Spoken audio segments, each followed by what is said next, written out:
Welcome to நம்ம வீட்டு சமையல். இன்னைக்கு நம்ம சமையலில் ரொம்பவே குவிக்கான லஞ்ச் பாக்ஸ் ரெசிபி தான் பார்க்க போகிறோம். கேஷ்யூ புலாவ் எப்படி பண்ணுறதுன்னு பார்க்கலாம். அதுக்கு முன்னாடி மறக்காமல் எங்கள் சேனலை சப்ஸ்கிரைப் பண்ணிக்கோங்க. பக்கத்தில் இருக்க பெல் பட்டனை ப்ரெஸ் பண்ணிக்கோங்க.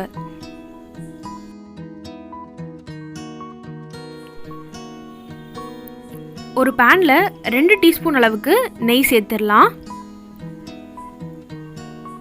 அதே மாதிரி 2 டீஸ்பூன் அளவுக்கு ஆயிலும் சேர்த்துருக்கேன். எண்ணெய் நல்லா காஞ்சதும் 1/2 டீஸ்பூன் அளவுக்கு சீரகம், அப்புறம் ஒரு துண்டு பட்டை எடுத்திருக்கேன். சீரகம் நல்லா பொரிஞ்சு வரட்டும். இதில் இப்போ நம்ம 1/4 கப் அளவுக்கு உடைச்ச முந்திரி பருப்பு சேர்த்துடலாம்.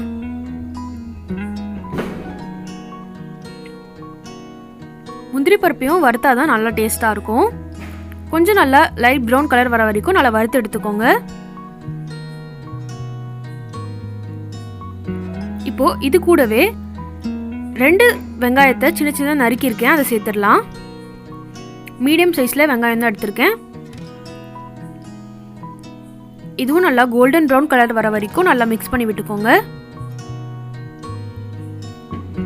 இந்த ரெசிபியை ரொம்ப குவிக்காக செஞ்சு முடிச்சிடலாம். இப்போ பாருங்கள், வெங்காயம் நல்லா வதங்கிருச்சு, நல்லா ப்ரௌனிஷாக ஆகிடுச்சு. இதில் 1/2 டீஸ்பூன் அளவுக்கு சில்லி பவுடர் சேர்த்துடலாம். 1/2 டீஸ்பூன் அளவுக்கு கரம் மசாலா, 1/2 டீஸ்பூன் அளவுக்கு சீரகத்தூள், 1/4 டீஸ்பூன் அளவுக்கு மஞ்சள் தூள், உப்பு தேவையான அளவு சேர்த்துக்கோங்க. இதெல்லாத்தையும் சேர்த்துட்டு நல்லா கிளறி விட்டுடலாம்.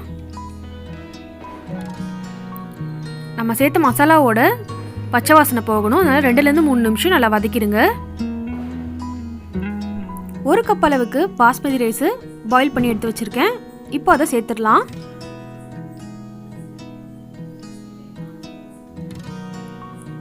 இதெல்லாத்தையும் சேர்த்துட்டு நல்லா மிக்ஸ் பண்ணி விட்டுருங்க. நல்லா இந்த மசாலாவில் ஃபுல்லாக கோட் ஆகிற மாதிரி மிக்ஸ் பண்ணிக்கோங்க.